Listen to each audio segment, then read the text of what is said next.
Now, I'm delighted to introduce my next guest back on the show following his sold-out tour with Jordan Peterson. Dave Rubin, host of the Rubin Report, has returned to Australia for 3 shows in Melbourne, Sydney and Brisbane. The dates are on the screen. Dave Rubin, thank you for joining me here in Melbourne. We've just had one of the most momentous weeks for any US president. How do you see the peace deal and what Donald Trump has been able to achieve in his second term thus far? Yeah, well, first off, Rita, it's really good to see you again. I feel like we're old friends at this point, which doesn't seem possible, but the last time I saw you was right here in this city in 2000. It was February of 2019, and the world has changed awful lot since then. That's just a memory hole, that entire little COVID era, because as you know, in Melbourne here, we had 6 lockdowns. We went quite crazy. You guys did. I was in California, and I was looking at you guys like, boy, this is a bit much. But all of that aside, look, this has been an unbelievable week, not only for Donald Trump, but the United States of America, the Middle East, and I would say literally for the entire globe. I am not one of the people that's going to sit here and tell you that this is peace in the way that we all want peace to be, like the end of a movie where everyone's going to be happy and we enter utopia together. But what peace can be in the Middle East is, at least for now, the end of the fighting. At least the Israelis have the hostages back. At least the Gazans will have a chance to rebuild, and they're the ones that are going to have to deal with de-radicalization and getting rid of whatever remnants of Hamas are. But I would say in the broader Middle East, the idea that Israel is there. And if the Arab states can accept it, if the Houthis can stop shooting rockets, Hezbollah's largely been destroyed in Lebanon, the Iranians lost their airspace in basically 24 hours in the quickest war that anyone ever, there were all these people screaming about World War III. It was a 12-day war. So the enemies of Israel have realized, hey, they're there. And if you reach your hand out in peace, you will find a hand outstretched to you. That has become very clear. I think there will be an extension of the Abraham Accords. And then to whatever degree the Palestinians are able to build a civil society, they will be able to find some way to continue that with the Israelis. So it is a really, really good time. And Donald Trump deserves all of the credit. Nobody else was going to do this. We're through 4 years of a fog of a presidency under Biden or whoever was running it. And it would have... Is apt. Word. I would say it's apt. It's probably, or an auto pen presidency, whatever it was, and it could have been Kamala Harris, who nobody had any faith in and was not, certainly not qualified to be president. She wasn't qualified to be vice president either, but that's a whole other issue. So Donald Trump deserves the credit. The world is a safer place right now, and we just need good people to keep forging that forward. You said Kamala wasn't qualified to be president. She's just come out and said she's the most qualified candidate ever. I mean, it is quite incredible. She says people are saying this. I don't know which people are precisely saying this, but she claims people are saying this. Well, if people are saying it, it must be true. It's funny because Donald Trump says that a lot. People are saying this. People are saying this. And now she said it. People are saying this. I mean, no. She not only was not, first off, she was not qualified to be vice president. She was hired, in essence, or chosen to be vice president because of her skin color and her gender. That's what Joe Biden himself said. So for anyone that's angry when people say that, that's why Joe Biden said he selected her. And let's not forget, in her own primary against Joe Biden, she was polling at about 1% in her party before she dropped out.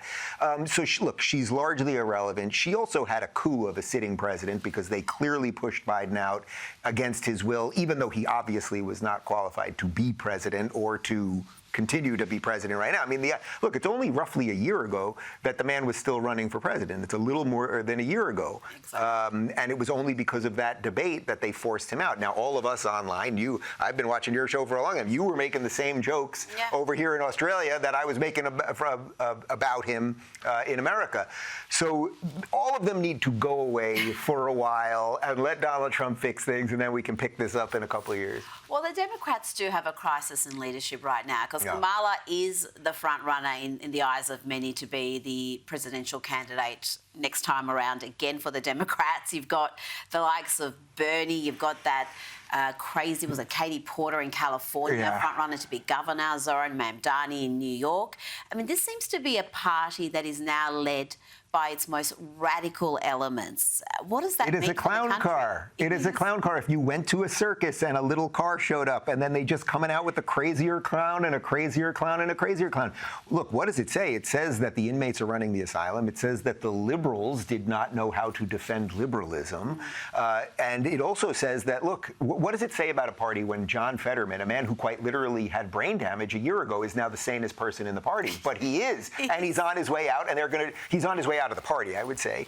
He might have a bright future in Republican politics.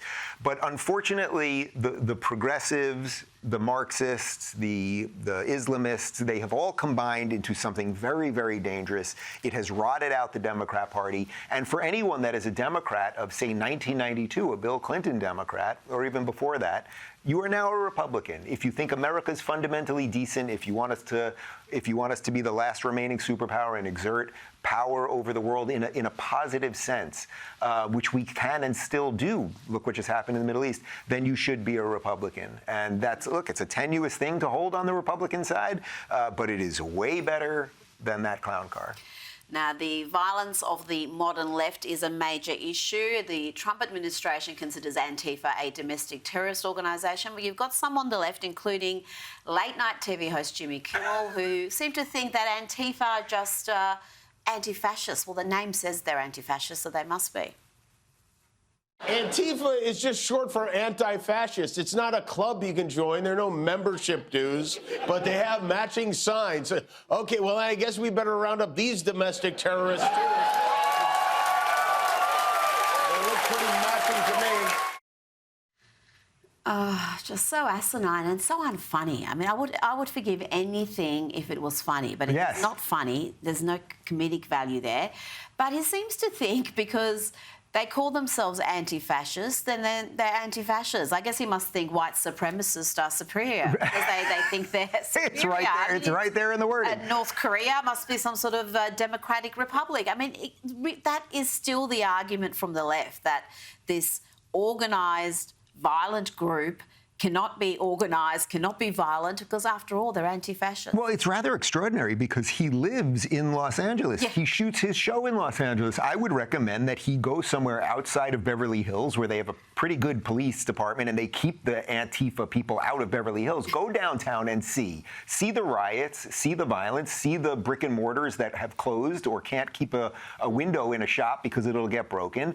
Deal with that a little bit. What's really strange, though, is that a meme has gone out amongst the Democrats, which is basically tell people that Antifa doesn't exist. And what they're telling you is don't see what you can see in front of your eyes. So you have to decide, is this organization that's been burning down the federal courthouse in Portland for years, that has taken over many of these blue cities? See what's going on in CHOP. Well, it doesn't exist anymore, but there was CHOP in Seattle where they had a semi-autonomous zone. So did any of that happen, or did we all dream all of that? I'm fairly certain it happened. Yeah, exactly. The summer of love, we remember the absolute destruction there. Now, you're in Melbourne at a time where violence, crime is a leading issue on the news. It's on the front pages.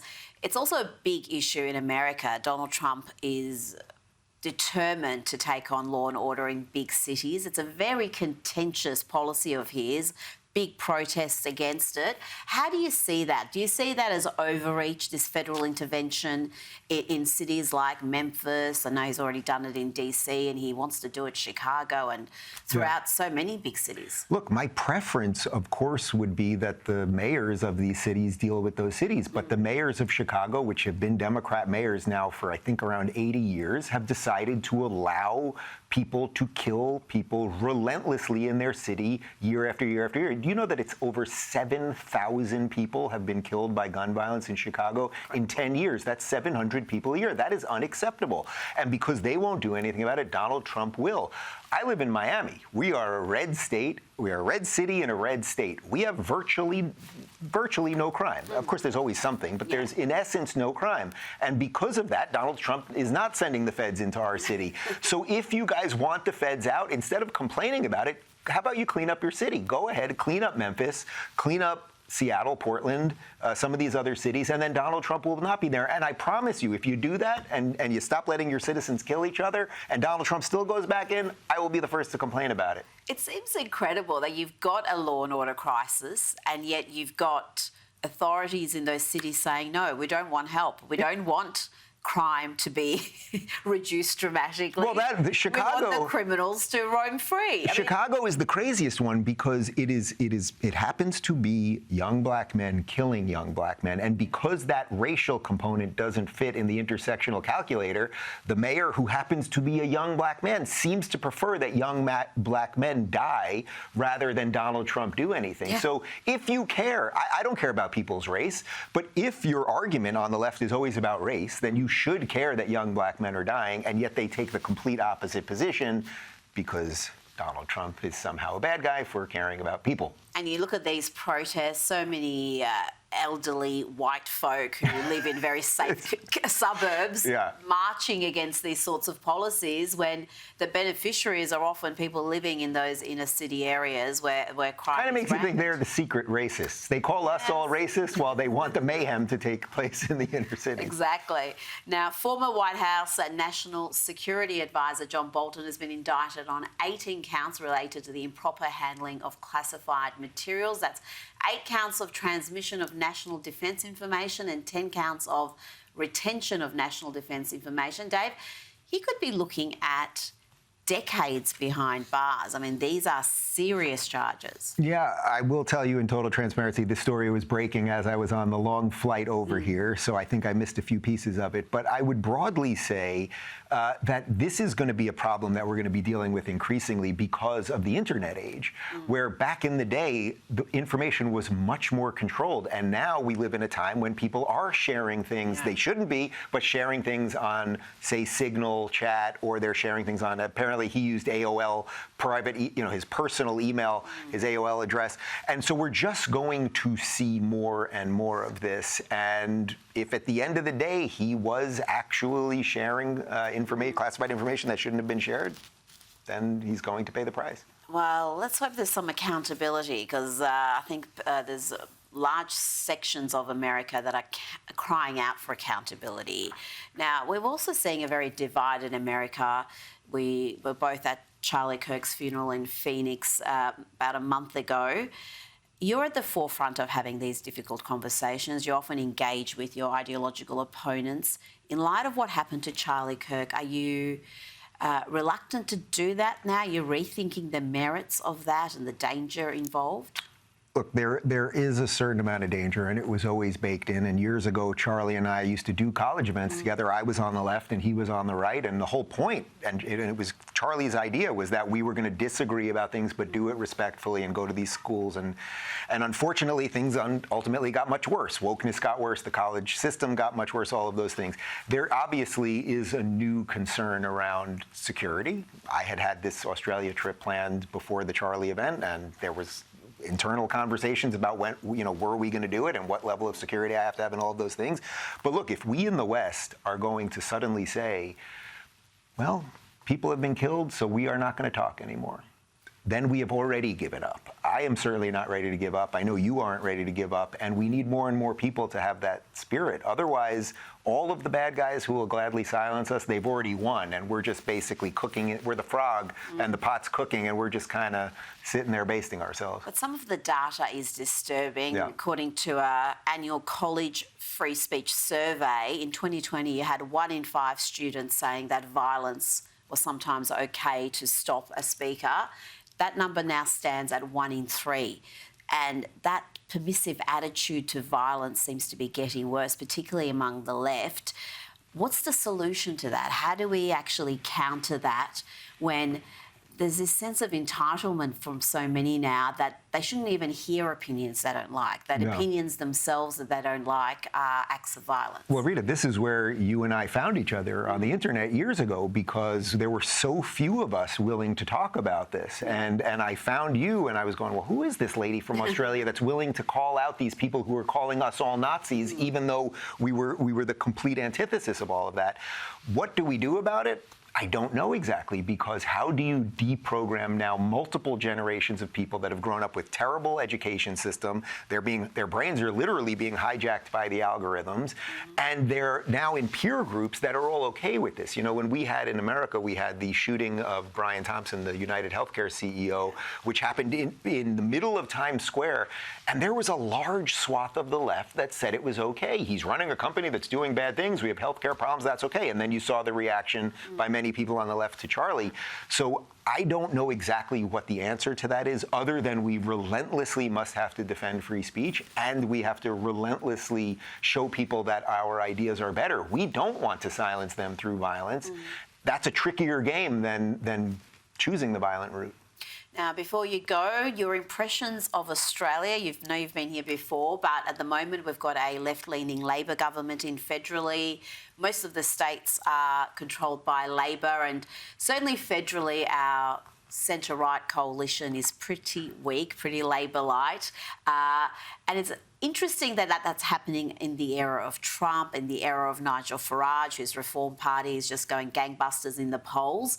How do you see Australia? Are we kind of falling behind the rest of the world that's having this resurgence, and in Australia they seem to be in their shells? Well, you know, one of the things I try to do when I travel internationally is never kind of crap on the country I'm in. I'm here to find out what we have in common, and I really do love Australia. And I was supposed to come back for my first book tour, but then that got canceled because of COVID. So I'm very excited to be back here. I love the Australian people. I love the culture. I love the food. I just love everything about the country. So I really am very excited to be back here. However, your federal government does seem to be going the wrong way. We're here in Melbourne right now, and obviously there seems to be some problems here. And as I walked in, I saw the front page of the newspaper, and you know, there's machete attacks, and we have all sorts of these similar problems in our blue cities. But I find it very easy, actually, to disconnect a current government from the people of that place. And I have no doubt that this will probably be a little bit of a leftist cycle you are in. Look, we were just in one in America, and then we got Trump back. So you got to find your Trump, and maybe Rita Panahi will throw her hat into politics. We just need some politicians with backbone. That would be a very refreshing change indeed. Dave Rubin, thank you so much for your time tonight. Great to see you.